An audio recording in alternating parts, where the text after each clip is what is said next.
Amisha. So today I'm going to teach you about the topic, the structure of an atom. So let's discuss about different atomic models. The J.J. Thomson's plum pudding model or watermelon model. According to him, the mass and the positive charge of an atom is uniformly distributed and the electrons are embedded on it to maintain a stable electrostatic arrangements. The electrons resembles the watermelon seeds. That is why it is called watermelon model or plum pudding model.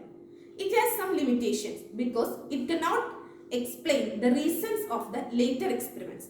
The next one is Rutherford atomic model. He conducted an experiment. The high energy alpha particles from the source is allowed to pass through a thin gold foil and there is a circular screen behind the gold foil. The screen is coated with ZnS, zinc sulfide. So the alpha particles that is passing through the gold foil struck the screen. It produces a flash. Most of the alpha particles do not deflected. A small fraction of alpha particles were deflected and a very small number of alpha particles were bounced back. So which means most of the space in an atom is empty and the positive charge is not uniformly distributed. The positive charge is concentrated to a very small volume. So it has some limitations. It cannot explain the stability of an atom. So the next one is Bohr model of an atom. According to the Bohr model, the electrons are revolving around the nucleus in a circular path. These circular paths are called orbits. Orbits has fixed radius and fixed energy. As long as the electrons are in the orbits, their energy does not change. But during electron transition, the energy is absorbed or it is emitted. So, the energy which is absorbed or emitted is given by delta E is equal to h nu. Delta E is E2 minus E1. E2 is the energy of the final energy state and E1 is the energy of the initial energy state. And h is the Planck's constant and mu is the frequency. The next one is the angular momentum of the electron is given by mvr is equal to nh by 2 pi. What is m? M is the mass of the electron. V is the velocity of the electron and r is the radius of the orbit in which the electron is present. And n is the integer. It can have the values from 0 to infinity. And h is the Planck's constant. What is the value of Planck's constant? It is 6.626 into 10 raised to minus 34 joule s. Next one is the quantum mechanical model of an atom. First of all, we have to discuss what is quantum number. The quantum number is an index number. There are 4 quantum numbers: principal quantum number, azimuthal quantum number, magnetic quantum number and spin quantum number. The principal quantum number, it is represented by n, l, ml and ms. So principal quantum number, it identifies the orbit of an electron. It identifies the subshell of an electron, identifies the orbital of an electron, identifies the spin of an electron. It determines the size and the shape of the orbital. It determines the shape of the orbital. It determines the orientation of the orbital. It determines the spin magnetic moment of an electron. So the n can have the values from 1 to infinity. When n is equal to 1, it denotes K shell, n is equal to 2, L shell, n equal to 3, M shell and so on.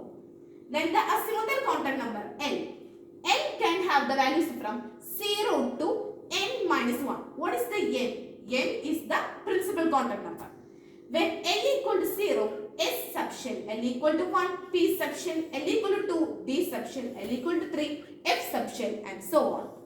Next one is magnetic quantum number. It can have the values from minus L to plus L including 0. When L is equal to 0, that is ML is equal to 0, S orbital. And L is equal to 1, that is ML is equal to minus 1, 0, plus 1. That is Px, Py, Pz. And L is equal to 2, then ML is equal to minus 2, minus 1, 0, plus 1 and plus 2. That is dxy, dxz, dyz, dx square minus y square and dz square. And mx can have the values plus or minus 1 by 2. If it is plus 1 by 2, then clockwise spin of an electron. If it is minus 1 by 2, it denotes the anti-clockwise spin of an electron.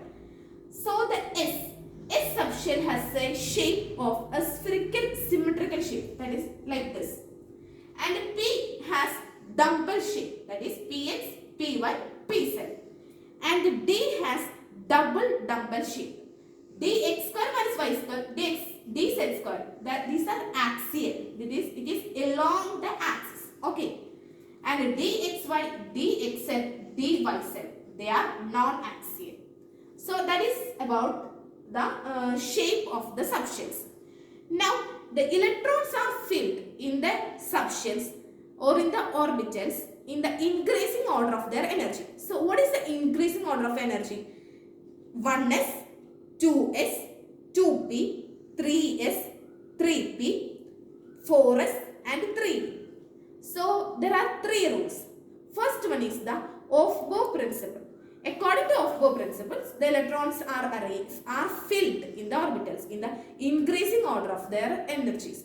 Next one is the Pauli exclusion principle. No two electrons in an atom can have the same set of 4 quantum numbers.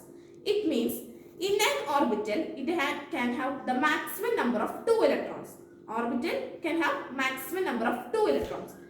Next one is Hund's rule. The pairing of electrons does not take place until the orbital is singly filled. That is because of what is that?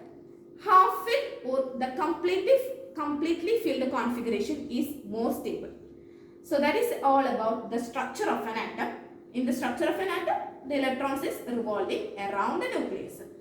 So feel free to ask any doubts.